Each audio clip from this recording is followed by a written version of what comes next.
Passo a palavra ao nosso amigo deputado Fábio Mitidieri. Isso mesmo.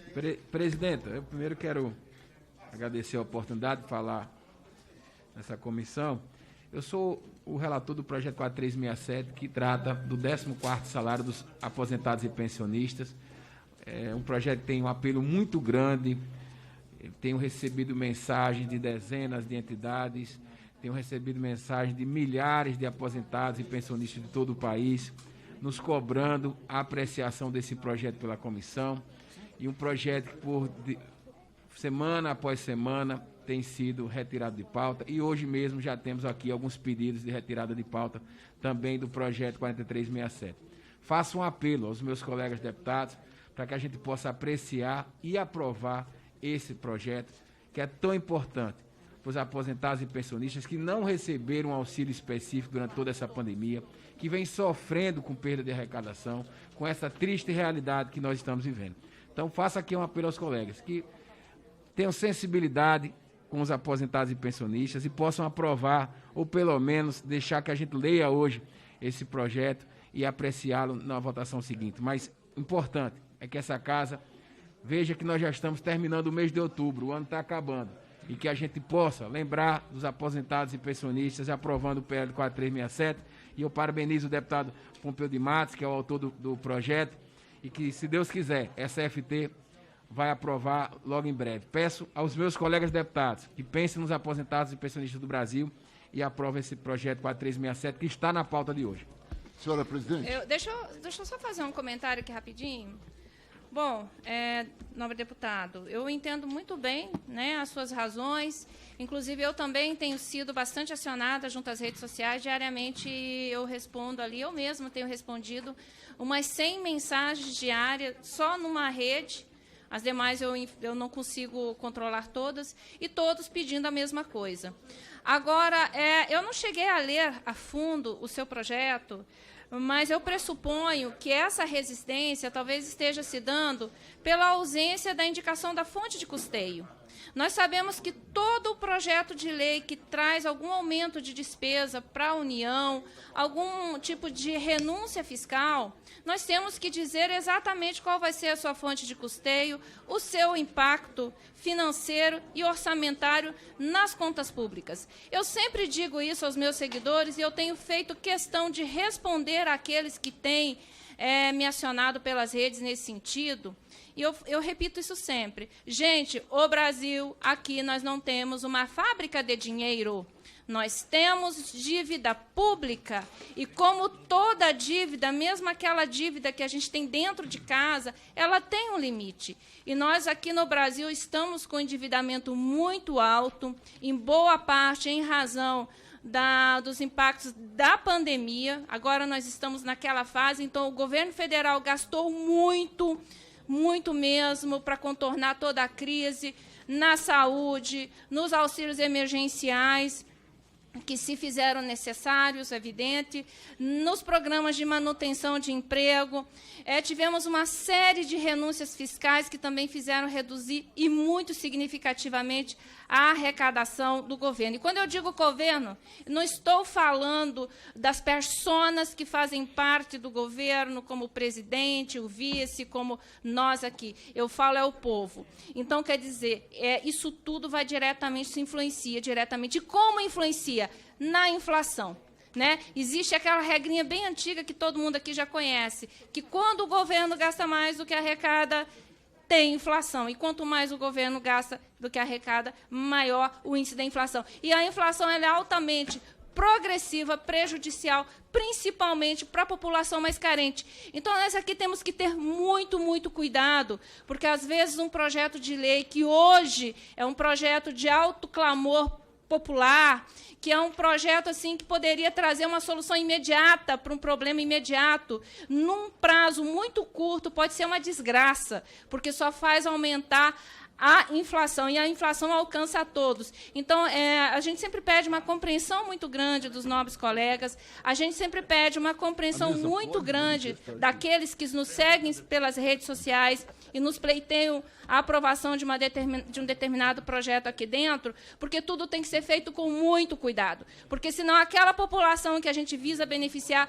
vai ser a principal prejudicada. Então, para tudo, temos que buscar sempre o equilíbrio. Então, nobre deputado, o que eu quero dizer para o senhor, compreendo perfeitamente as razões do seu projeto, compreendo perfeitamente as razões daqueles que têm nos buscado ajuda. Pela ordem, presidente. Só um minutinho, por favor. Com todo respeito, mas não só um cabe a quem preside a mesa. Tudo bem.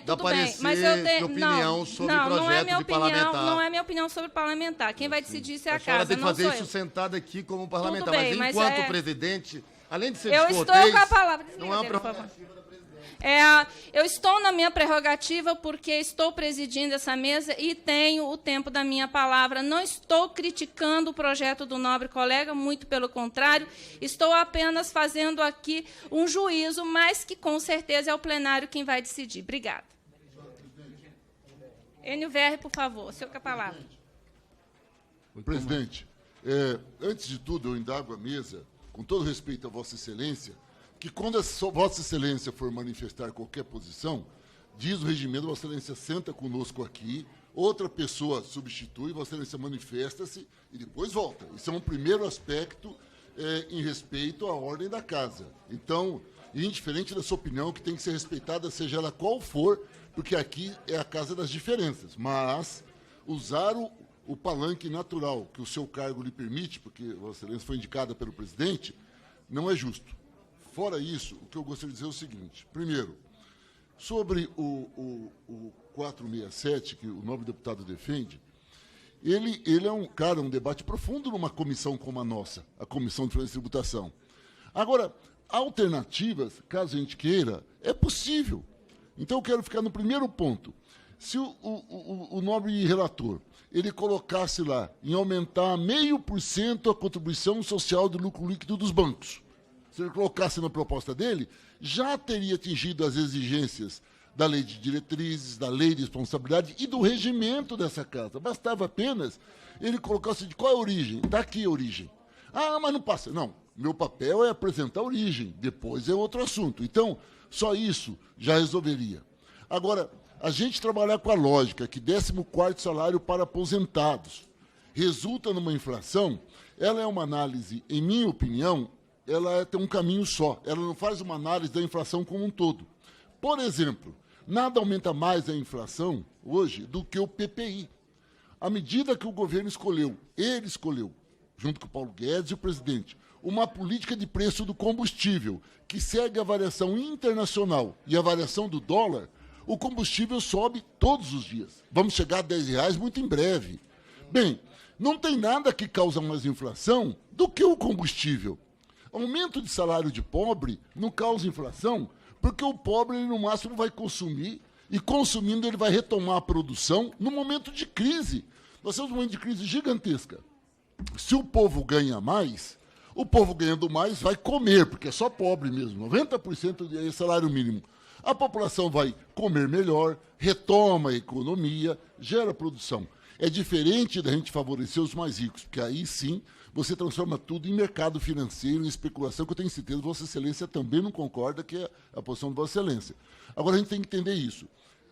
Nós temos que ter uma visão única. Se 14º salário de aposentado, que 93% é o salário mínimo, causa inflação, o que dizer da política de preços internacional que a Petrobras segue, acompanhando a variação cambial? Acontece o que está acontecendo aí. Esse mês que nós tivemos passado foi o maior índice de inflação nos últimos 20 anos. Esse ano, a inflação vai passar dos 10%. Ora, se aumenta os 10% da inflação, o que significa isso? Inflação é assim, se eu tenho mercadoria, a mercadoria vai subir de preço, eu ganho mais. Agora, se eu tenho salário, se tem inflação, eu ganho menos. Então, na verdade, a inflação ela é favorável a quem tem alguma mercadoria. Concluir? Eu juro que não fui eu, não. Não, pode assumir. Eu sei, deputado, eu que estou fazendo uma brincadeira com Vossa Excelência. Desculpe, mas... Já estamos em discussão de mérito do projeto, Não, presidente? Não, nós ainda nem iniciamos, nem quórum nós temos. não iniciamos a deliberação por esse motivo, é que eu expus aqui minha opinião. Isso. E outro detalhe, eu não fui indicada pelo deputado Júlio César. Eu sou eleita vice-presidente aqui da... Indiferente a isso, deputada, maior mérito seu ainda. Você foi eleita. Você foi eleita porque eu votei também em Vossa Excelência. Mas apenas estou tratando da questão de onde fica. E, por fim, eu só quero encerrar sobre isso, sobre o que causa inflação. E quero encerrar dizendo que salário de aposentado não causa inflação em momentos de crise. Se fosse no momento de alta demanda, sim. Agora, não. Agora, variação do preço do petróleo, esse sim, causa muita inflação. Obrigado, presidente. Pela ordem, senhora Como relator, presidente. só para concluir. Não, já vai voltar. Só alertando aqui quem estiver nos assistindo que a reunião ainda não iniciou, né? Não temos quórum ainda, nós estamos numa fase de debates que, inclusive, eu entendo como super interessante. É aqui esse momento, quantas vezes a gente espera, né, deputado Enio, esse momento aqui para a gente poder discutir. Devolvo a palavra para o autor do projeto 4.000. Relator, por gentileza. Isso, eu quero só, Luiz Melo, para mais uma vez contestar um pouquinho. Primeiro, como foi dito o deputado Enio, o pobre ele não guarda dinheiro, não. O dinheiro que ele recebe, ele reinveste todo na economia e esse dinheiro circula na economia. Quando essa casa quer, ela acha os caminhos. Nós estamos estourando o teto mais uma vez. Agora, para aprovar o Renda Brasil. Nós estamos buscando o PEC do precatório para resolver o problema do governo, para botar o Renda Brasil, que muita gente está chamando de eleitoreiro, mas que é importante para as pessoas que mais precisam. Então, quando se quer, se acha o recurso. E o que nós estamos falando aqui é de recurso para quem mais precisa. É para pobre, é para aposentado, é para pensionista, para aquelas pessoas que querem e precisam botar a sua comida no prato e não receberam auxílio do governo federal. Então, todo tipo de justificativa é plausível. Todo tipo de discurso a gente entende porque é um direito democrático que Vossa Excelência tem e qualquer colega nessa casa tem. Agora, a verdade e a prática é que ninguém está olhando pelo lado dos aposentados. Porque tem discurso para todo tipo de situação aqui. Quando se quer aprovar um projeto nessa casa, se acha qualquer fonte de receita aqui. O deputado Enio acabou de colocar uma sugestão aqui. Então, o que eu faço apelo aos colegas deputados é que vamos priorizar quem mais precisa, porque a miséria chegou, a fome está aí, a gasolina está batendo R$10, o gás de cozinha custa 10% de um salário mínimo. A Petrobras tem uma política econômica que dolarizou tudo quando seus custos são 80% em reais. Mas ela não quer saber disso, porque os acionistas estão felizes. E o dono da Petrobras, que é o povo brasileiro, é dono de H, porque o Guedes já quer vender a Petrobras. Então, quando o Paulo Guedes quer e quando a equipe econômica quer, ela arranja caminho. E essa casa também sabe buscar os seus caminhos. Então, vamos aprovar esse projeto e eu faço um apelo aqui aos colegas deputados para pensar em quem mais precisa, que são os aposentados e pensionistas desse país. Pela ordem, senhor presidente, eu gostaria da palavra um minutinho, porque, afinal de contas, nós estamos... Posso dar preferência para quem está inscrito? Sim, então me coloca o meu nome aí, que eu sou autor do projeto de retirada de pauta. Foi antecipada a discussão de mérito, eu acho que vale a pena. Não estamos no mérito ainda, não. Não, mas de forma informal. Tá. Mas coloca o meu nome, então. Coloca aqui. Deixa eu só abrir para o deputado Elias Vaz. Senão não fica um debate, fica um monólogo. Só Não, tem com um lado certeza. falando e aí fica parecendo que o governo é malvado. Não, perfeito. E que os super-heróis defensores dos pobres estão aqui contra um governo malvado. Tá, tudo bem. E a gente vai ter que vencer essa narrativa eu estou aqui. inscrevendo o senhor, aí eu vou passar a palavra do deputado Elias, que já estava inscrito. Perfeito. Senão vão dizer que eu sou injusta. Aí já passo para o senhor, tá bom? Ok. Presidente, muito obrigado. Presidente, assim, olha, eu também acho importante manifestar sobre esse tema, até porque também estou sendo questionado, como Vossa Excelência, nas redes sociais. O pessoal tem, de forma democrática, né, acho que isso faz parte da democracia, que a população, de uma forma geral, cobre uma posição dos seus representantes. E eu quero aqui concordar com as palavras do deputado NVR, porque é interessante, deputado, quando a gente faz uma discussão sobre o problema da desigualdade social no Brasil, quase todo mundo concorda que esse problema é grave, que precisa resolver, mas quando a gente pega um exemplo concreto na vida real, aí se encontra mil dificuldades. É impressionante. Aí se diz problema fiscal, problema disso, daquilo, que vai gerar uma crise econômica, aí vai dizer que o trabalhador que vai pagar a conta no final. Quer dizer, se arruma tanto discurso para continuar as coisas como estão. O deputado Anver deu apenas um exemplo aqui, mas nós podemos ter muitos, né? questão de taxação das grandes fortunas, tem tantos caminhos que a gente pode claramente tirar um retrato do país e falar assim, olha, é preciso que quem está muito bem financeiramente dê sua contribuição nesse momento de crise. E a gente precisa ajudar essas pessoas que estão na base da pirâmide. Nós estamos falando aqui de boa parte aqui, quer dizer, que foi colocado, é de gente que ganha um salário mínimo. Então, quer dizer, dar um 14º salário, quer dizer, isso é uma situação assim, que eu acho que é importantíssimo a gente colocar isso como uma contribuição que o país está dando para a gente superar essa dificuldade que a gente está vivendo. Então, caminhos, deputado Luiz Miranda, a gente tem que encontrar. Agora, o que não dá é para dizer o seguinte, não, olha, a solução, isso vai gerar problema fiscal, né? Eu, particularmente, acho que essa questão do teto, a gente precisa ter muito cuidado com ela. Claro que a gente tem que ter o teto, mas o teto não pode servir como instrumento de amarrar a estrutura de governo em resolver problemas sociais básicos, fundamentais. Eu sempre falo, olha, se a gente vai para resolver o problema do teto, vamos resolver. Vamos resolver o problema fiscal, porque o problema fiscal não está só na hora de gastar, está na hora de arrecadar. E todo ano nós temos uma renúncia fiscal de quase 400 bilhões. E que muitas vezes quem é contemplado com esse benefício, na maioria das vezes, são grandes empresas. Será que a gente podia reduzir um pouco isso, deputado Luiz Miranda? Reduzir um pouco essa questão da renúncia fiscal? Exato. Seja na área petrolífera, seja nos bancos, seja... Quer dizer, então é preciso a gente enfrentar essa discussão. Então, é questão da própria... Uma discussão que nós fizemos aqui, a tal das operações compromissadas, que custam aí em torno de 60 bi todo ano, né? Que trabalha, que é em nome de manter a questão de uma luta contra a inflação. Quer dizer, é uma situação que até nós aprovamos aqui uma PFC que está, na verdade, tramitando lá no Tribunal de Contas, que a gente espera receber o relatório o mais rápido possível, porque isso tem gerado uma dívida enorme no país a cada ano. Então, assim, isso para favorecer banqueiros. Então, eu estou só colocando aqui exemplos, quem precisa fazer essa discussão. E eu tenho certeza que aqui não é questão de oposição e situação, acho que é a vontade que nós temos. Agora, nós precisamos ter coragem de enfrentar esse debate. Certo? Nós temos que mostrar o seguinte, olha, se tem injustiça, se tem desigualdade, nós precisamos enfrentar isso. Né? E se é preciso a gente colocar justiça, que seja ter um pouquinho de sacrifício daqueles que ganham muito, né? Então é preciso que a gente coloque, que encontre esse caminho. Mas eu penso que essa resposta tem que ser dada. Né? O aposentado precisa ser respeitado, principalmente, sobretudo, esse aposentado que ganha, né, que está lá na base da pirâmide, que ganha um salário mínimo. Então, eu penso que essa casa é uma oportunidade, não só dessa comissão, mas dessa casa, de dar uma resposta para um segmento tão importante que sofre tanto com essa crise que nós estamos vivendo no país. Perfeito, deputado. Agora vou passar a palavra para o deputado Márcio Labre. Obrigado, senhora presidente. Bom dia a todos os colegas deputados. Olha, vamos só deixar uma coisa bem clara aqui, bem clara, para não fazer, como isso aqui é uma audiência aqui, é um evento que está sendo publicado, está ao vivo, a população, a sociedade está assistindo, até aqui a discussão está dando a entender que existe contras e a favores de liberar, de aprovar o 4367. Não se trata disso, essa falsa dicotomia. Já que estamos buscando honestidade para discutir o assunto, sejamos honestos até o início, até o fim. Né?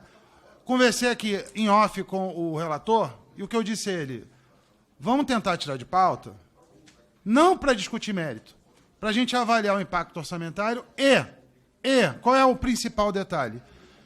O autor do projeto já colocou um 14º salário por 4 anos sucessivos, ou seja, eu tenho a impressão de que o nosso ilustre deputado, o Pompeu de Matos, que fez o projeto, ele deve ter um nível de conhecimento de economia para já projetar que daqui a 4 anos o país ainda vai estar precisando pagar 14º salário.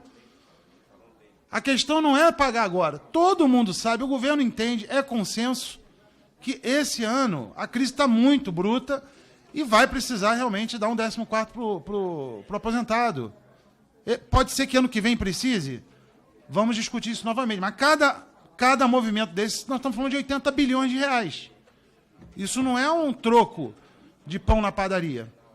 E é claro que existe a sensibilização por isso, só que nós estamos ainda enfrentando a dificuldade de equalizar o Renda Brasil, a fazer esse ajuste aí dos R$400 do auxílio emergencial. Não conseguimos nem terminar essa discussão e nós já estamos colocando a questão 14º como algo um dogma que não pode ser discutido. Não, nós já estamos discutindo e já se entende que existe, de fato, uma necessidade, tem que ser feito esse ano, não há discussão quanto a isso. Agora, o projeto fala de 4 anos, pô. E aí, tem que apontar como é que vai pagar isso aí. E por que o nosso ilustre autor acha que daqui a 4 anos nós vamos precisar, dando que dá, esse apoio para o aposentado, se a economia não pode andar sozinha. Se nós não vamos estar em outro patamar. Se Deus quiser, nós já temos que estar numa outra situação econômica, da qual não se precise de caridade do Estado, que as pessoas possam, com a sua dignidade, produzir a sua própria renda, que é o que nós desejamos. Nós, como parlamentares, estamos aqui para promover, fomentar que esse país consiga, a sua população, andar com as próprias pernas. E o Estado ajudar na medida em que as necessidades surjam, mas nós não podemos ficar vivendo permanentemente em estado de calamidade e de necessidade. Muito obrigado, senhora presidente. Exatamente isso que eu falei no meu momento aqui, que ninguém é contra a ideia em si. Nós temos que atender à tecnicidade, igual eu disse para ele, que eu tenho conversado com as pessoas que vêm ao meu encontro. Nós temos que discutir a fonte de custeio, como que vão pagar essa conta. Definido isso aí, evidentemente que o projeto nem sequer vai ter resistência dentro dessa casa. Porque a gente tem sempre que buscar esse equilíbrio fiscal, justamente para não prejudicar a parcela mais sensível da população, que é aquela mais carente, Obrigado. A mais pobre. Né? Nós temos que ter esse cuidado, o meu amigo aqui, Elias Vaz, sabe disso, Enio Ver, que é um economista, sabe muito bem disso. Então, esse é o detalhe. E eu acho que isso dá para discutir, dá para levar adiante, dá para chegar num senso comum. Agora é o deputado, nosso colega Luiz Miranda, por favor. Obrigado, presidente. Agradeço ao deputado Ali Silva e a todos os deputados e deputadas pela oportunidade. Eu quero fazer algumas observações. Primeiro, que a forma com que o deputado Márcio colocou aqui é o que nós esperamos de um parlamentar que quer defender o governo. Não é dizer não, é dizer como podemos fazer e de uma forma que se adeque ao orçamento, que se adeque à realidade do país, mas também não podemos esquecer que quando falamos de aposentados, esses não estão no mercado de trabalho. É diferente do auxílio emergencial. Então a diferença é gigantesca, porque ele não está no mercado de trabalho, nem vai voltar ao mercado de trabalho. E você tem uma inflação de 30% real hoje no supermercado, em alguns locais até maior. O poder de compra desse aposentado, aquele que vive no limite, ele não conseguiu pagar suas contas certamente. E muitos desses não têm outra oportunidade, digo agora, para esse ano, se não for um 14º salário. Então fica difícil não apoiar, mas também fica difícil apoiar para um ad eterno sem você ter fontes de custeio, como muito bem colocado pelo deputado Márcio. Então aqui, e acho que o Enio, o Eli, a Alê, todos concordam que a gente tem capacidade e condições de criar a solução nessa comissão, inclusive apontando uma fonte de custeio que seja para esse ano. Ano que vem, vamos cuidar com o mesmo carinho. O que não podemos fingir é que não aconteceu, infelizmente, uma inflação real, infeliz, essa é a palavra correta, na ponta, no supermercado, que atingiu principalmente os mais pobres. E, em especial, os aposentados, que não têm condição de voltar para o mercado de trabalho para tentar fazer uma hora extra, fazer um trabalho extra para poder recuperar essa perda que, muitas vezes, é o dinheirinho para comer. Aquele que paga aluguel, que tem suas despesinhas, seus remedinhos, sobra ali o dinheirinho para comer. Isso não é ser populista, isso é ser realista. O 14º salário é uma composição, é uma reposição daquilo mínima. Nós estamos falando de menos 10% que estaríamos devolvendo para o aposentado ter o mínimo de dignidade no final desse ano. Eu acho justo, meritório, mas não podemos nos ocultar que o deputado Márcio colocou aqui de uma forma esplêndida. Temos condição, sim, de apontar custeio de uma forma correta, consciente, sem exageros, sem populismo para daqui a 4 anos, mas realístico para atender o aposentado hoje. Porque assim passa. Porque se tentar ficar na pregação para fora, não passa. Fica bonito para gravar no YouTube, fica bonito para agradar quem está assistindo, mas o 14º não vai chegar esse final do ano para o aposentado. Então, além de ser muito bem colocado, enquanto o senhor falava, Márcio, estava aqui, ó, o Enio, que é do PT, concordando com o senhor.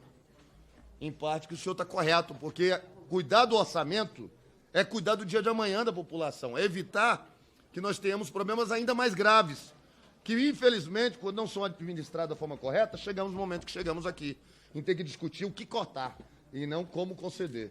Então, agradeço a todos, mas gostaria sim de me posicionar a favor do projeto, mas que possamos juntos encontrar uma solução para que ele seja unânime aqui dentro da comissão. Não atingimos o quórum regimental. Portanto, encerro a presente reunião e convoco reunião de audiência pública para a próxima quarta-feira, dia 3 de novembro, às 9 horas. Muito obrigada aqui a todos que nos acompanharam pelas redes, que nos acompanharam aqui presencialmente. Até mais.